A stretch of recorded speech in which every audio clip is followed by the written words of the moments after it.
Hello and welcome back to the top 85 games for the BBC Micro Video Countdown series. In at number 36, it's a Beeb classic. It's BMX on the Moon from Superior Software. This came out in 1983 and it was developed by Timothy Tyler and Ian Robinson. Now, you might say that this is a sort of Beeb variation of Moon Buggy style games and or Lunar Patrol sort of arcade games of the era, but I think it has to be said that the BBC Micro and the sort of brains of Superior Software were probably the only people to have come up with combining that 80s favourite, the BMX bike, with the surface of the moon. The two things wouldn't naturally go together, but in the context of a BBC Micro game, they absolutely do. So we're going to take a look at it now. All right, so let's start it up. Here we are, Superior Software BMX on the Moon. Now, as you can see from the intro sequence, we are patrolling the moon on a moon cycle. I mean, it says a moon cycle. I'm going to call it a BMX bike because that's what it is after all. And basically, we have to avoid craters, we've got to destroy aliens, avoid monsters, avoid barrels, all sorts of obstacles. But the mightiest of all is, of course, the precipice. Hopefully, we will get to see a bit of that in the game. So fairly straightforward controls. You've got brake and accelerate, shift for for jumping, sorry, and return for fire. And that's pretty much it. Now you have a choice of 3 different moons. We're going to start with the first one, which is a nice flat moon. It eases you gently into the game, which is quite important if you're anything like me. So as you can see at the start, nothing too exciting. You're just motoring along here on your BMX bike, and there's a fairly harmless flying saucer up there, who, yes, I mean, doesn't seem to be posing much of a threat really. But it's a good opportunity to bag some points before things get too difficult. So you get 100 for each one of those that you manage to destroy. So if we can, we want to try and get as many of them as we're able to before the menaces begin. So here we go, we've got 4. Let's see if we can get another one. There we are. Oh, alert! Now things will start to hot up. So we're now in the green wave of aliens. And oh, there was a jumping monster there. They look a bit like monsters from Acorn Soft, don't they? There's red meanies. Now, ooh, red space eggs. Not quite sure why there are these giant eggs on the moon, but maybe they are the eggs from which the monsters hatch. Ah, now this is going to be quite. Oh, that really is difficult. When there's a crater and the remains of an egg that close together, it is not the easiest to clear them in a single jump. Oh, right, now we're through to the fairy washing up liquid aliens, as I call them. They look like those things you used to make out of a fairy washing up liquid bottle at school. Right. Blast our way through here. More eggs as well. Ooh, and another crater. Right. See if we can just make it a bit further. Oh no, that crater accelerated straight into it. It is very easy to die of BMX on the Moon, I have to say. Even if you are, reasonably good at the game, it is very hard. It is very easy to die, I should say. Those barrels. Now you have to be very, very careful with those barrels because if you destroy them and you're too close, red aliens. Oh. Red aliens and an instant collision. Yes, if you're too close to the explosion of the barrel, it can still destroy you. So, oh no. That's frustrating. Didn't really get much of a chance to see those red aliens. Nice little explosive game over there, just to really rub it in. Okay, well, we're going to give that another go on Lunar Surface 1, I think, because really see it to its full potential there. But as you'll appreciate, the thing about Lunar Surface 1 is that it's nice and flat.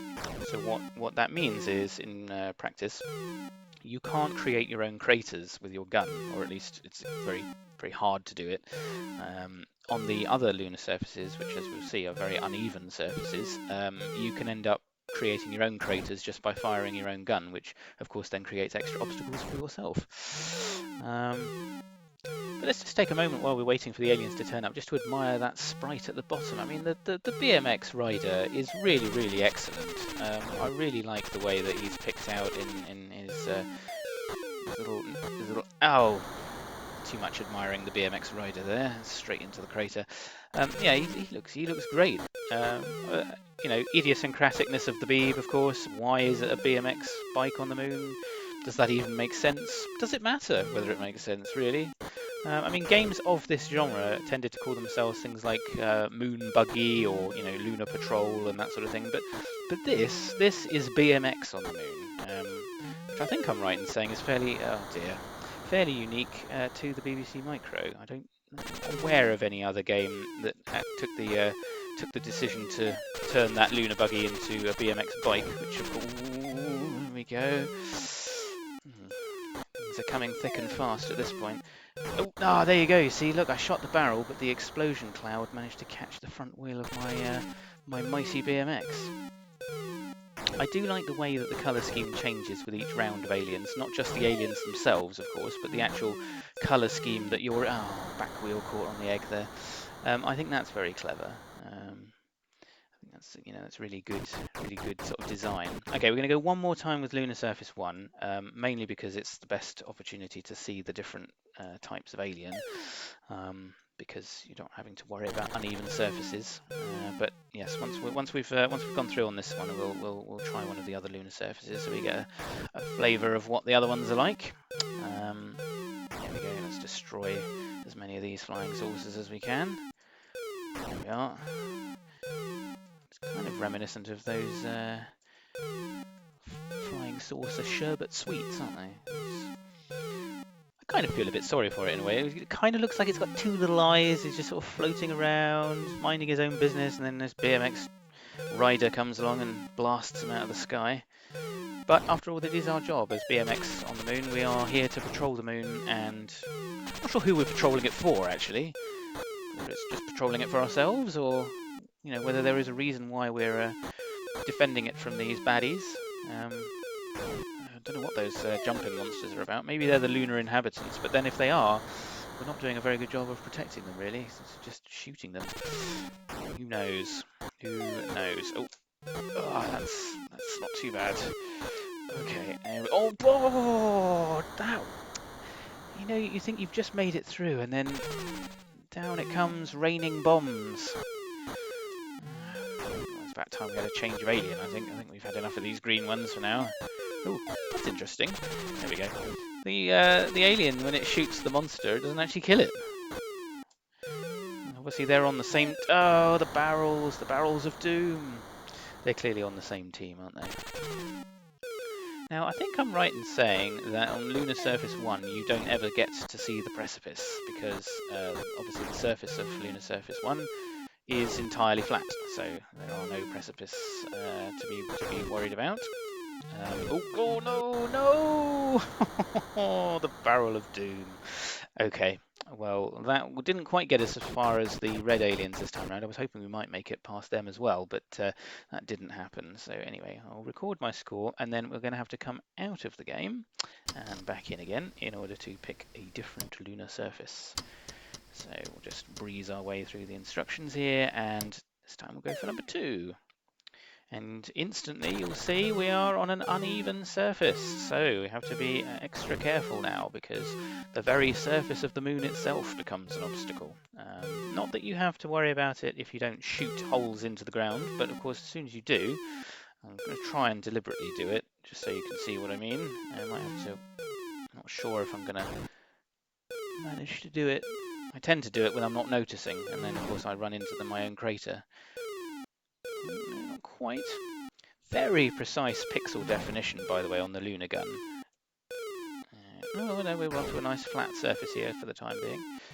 Oh, and we're into the greens. There we go. So similar gameplay on the different lunar surfaces. It's the same sequence of aliens that you get, complete with these bizarre red space eggs, whatever they are, not quite sure. Slightly submerged there. I'm doing a pretty good job of not creating my own craters.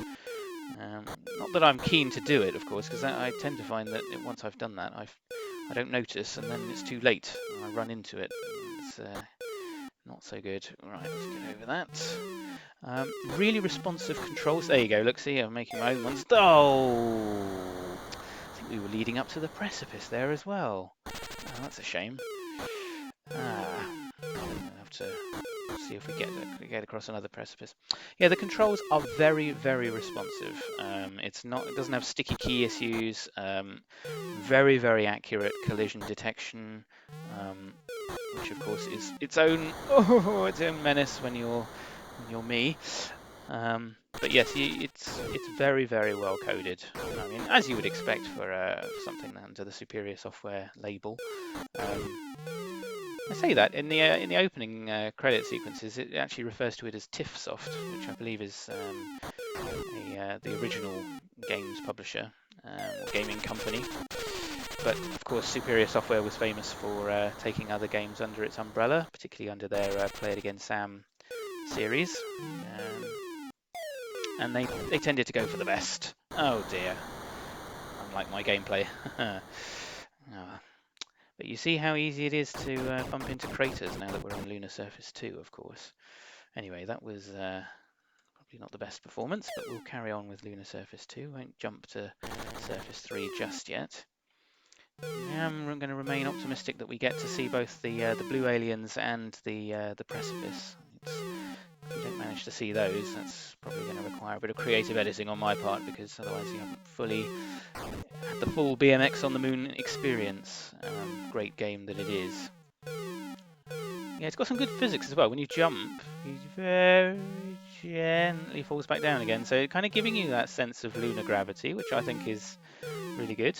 Really good for physics built into the game. It's one of those games that you sort of on the first impressions you'd think, oh, fairly straightforward sort of arcade game, but actually it's got a lot of complex coding going on, not least because it's a genuine side scroller. Never underestimate how impressive side scrolling can be on a BBC Micro, because it's not an easy thing to code. Oh dear. You'll notice that with a lot of BBC platform games, you just have a room and then you move from that room to another room, but there's no sense of sort of movement between them. Even some of the very best games on the Beeb, I've done it again. I've died before reaching the edge of the precipice. That's really annoying. Yes, it's... Oh. It's really frustrating. Ah dear. Yeah, the side-scrolling sort of parallax style that you see here, it is no mean feat to do that on a BBC Micro. And BMX on the Moon, definitely one of those games in common with games like Rocket Raid, which is another classic, whose actually the graphics for which are not too dissimilar in style from BMX on the Moon, has to be said. Hang on, let's just avoid that. Oh, right, we're into the next round of baddies. Oh no, not that. Oof, I really thought I was a goner there. I shouldn't speak too soon, of course. Created my own crater there. Oh, and straight into the egg. Oh dear, I didn't get a great score there, did I? Right, well, I think it might be time to try Lunar Surface 3 at this point. So we'll just, I don't know why I bother putting my name in, because of course I've now got to come out of the game and come back in. But there you go. It was there, the opportunity was there to put my name in, so I can't resist. All right, so we're going to go number 3. See how we get on this time around. Now you can see it's even more of an uneven surface here, and even easier to create your own craters. But same kind of style, in with the pink flying saucer, or magenta, I should say. Yes, it's just kind of easing us in, but not much of it, has to be said. Much less of the pink saucer on Lunar Zone 3. Now, let's see how we get on here. Ooh, my sharp intake of breath there when I wasn't quite sure I was going to clear the egg at the same time. Ooh, now we're on to the next round of baddies already. There we go. Right. Let's clear the... Oh no! Ooh, I really thought that was curtains for me there. Oh well, it was. It was just delayed, clearly. Overly excited for no reason. Oh my goodness, we're onto the fireflies already. There you go.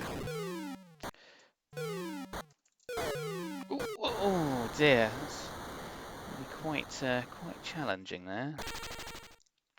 Oh, I think I managed to just... Ah, well that was rather ridiculous. I managed to duck under the barrel only to drive straight into the egg. Now, oh here we go, we've got to the blue aliens now. So, not too shabby. Oh, and straight away they killed me with a bomb. Oh dear, oh dear. Well, we're going to carry on, I think, with a bit of Lunar Surface 3. It's got quite a bit of progress there. Fairly sure the aliens come faster in Lunar Surface 3 as well, kind of give you less time spent on each round of aliens. Which, you know, from a point of view of feeling like you're making progress in the game, that's a good thing. But it does make the game that much harder because the further you get, the... No! See, creating your own craters is your own worst enemy on this round. There we go. Just leap over the red eggs there, clear out the monsters. There we go. So, be interested to hear from anybody that is an aficionado of BMX on the Moon. Oh dear. It's a really good fun game. Hopefully fans of the game don't think I'm doing too bad a job of showcasing the game. I think you'd agree it's not the easiest game to master. I think you have to spend quite a lot of time playing it to really get good at it. You know, I'm first to say I'm only a fairly casual gamer myself, so I don't... Oh dear, straight into the barrel. I don't make any pretense at being an expert at these things, but as entertainment goes, I think it's fair to say BMX on the Moon, is very entertaining. Even if I do spend a lot of my time exploding into a cloud of fragments. Alright, we still haven't seen this elusive precipice, which is somewhat disappointing. We do need to see it at least once.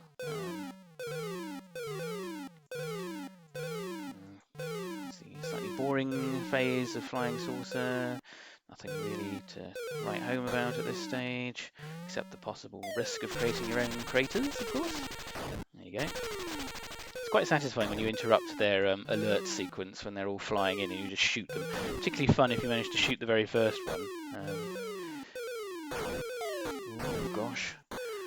Don't antagonise the aliens. There we go. Oh, thank you. Cleared a bit of egg for me there. That's not too bad. Ooh, didn't think I was going to make it through that gap there. Oh, there we go. Right. Oh no, what happened there? Accelerated and then failed to lift off. That's a bit slightly frustrating. Onto the fireflies. Oh, back wheel caught. Dear oh dear.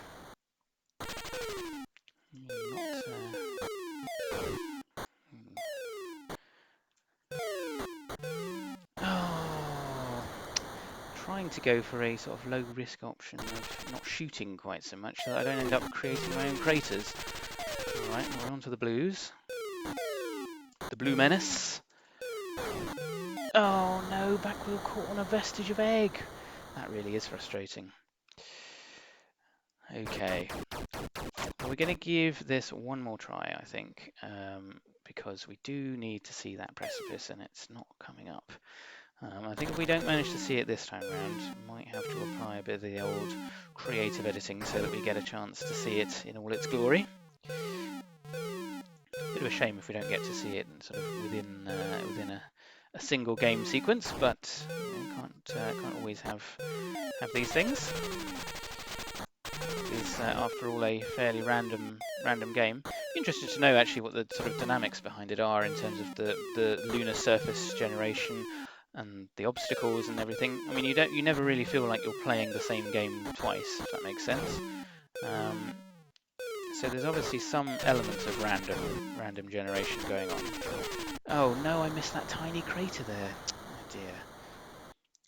Yeah, so it's very clever programming going on, I have to say.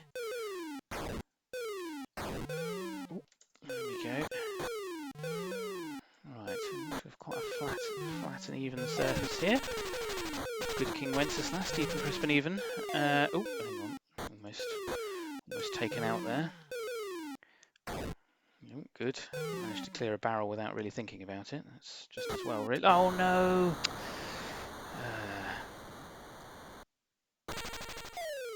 Sound effects are pretty decent as well. No, just as the blue aliens came along, I managed to jump into a barrel. I like the jump sound particularly. Boom, boom. It's good. It's good sound effects. Not enough memory, I think, for the game to straight into an exploding barrel. Right. Well, we haven't managed to see the precipice just yet, and I don't think it would be fair to do a review of BMX on the Moon without seeing it, especially given the attention it's given in the opening instructions. So I'm going to apply a little bit of creative editing, and I'm going to see you in a few moments. Don't go away. And it's the precipice, and it's the mighty leap, and straight into a piece of egg. Well, that was at least a vision of the precipice. But we've got more. This time, green precipice, and a slightly strange collision effect there. And finally, precipice, round 3. And we clear the precipice in a mighty leap and straight on to the aliens that follow. So there you go, that was 3 variations of precipice, which unfortunately we didn't quite manage to make in the full gameplay run through earlier. But that gave you a flavour of what the precipice is all about. Definitely one of the most exciting bits of the game. So that was BMX on the Moon. I think we've given it a pretty thorough playthrough there. Hopefully you've enjoyed watching all the different variations of aliens in the sky and all of the sort of features that the game has to offer. I'm a big fan of BMX on the Moon. I think it's a great game, and yeah, pretty unique actually in the sort of world of Beeb games. Although it's based on a style of arcade game that was popular at the time, I think BMX on the Moon is very particularly Beeb and very much a BBC Micro sort of eccentric game, and really good fun. So do check it out if you've not played it before. Do leave me a comment if you've enjoyed this video. And other than that, I'm going to say goodbye. Hope you've enjoyed seeing BMX on the Moon in at number 36, and that you'll join me for the next video in the series. And until then, goodbye.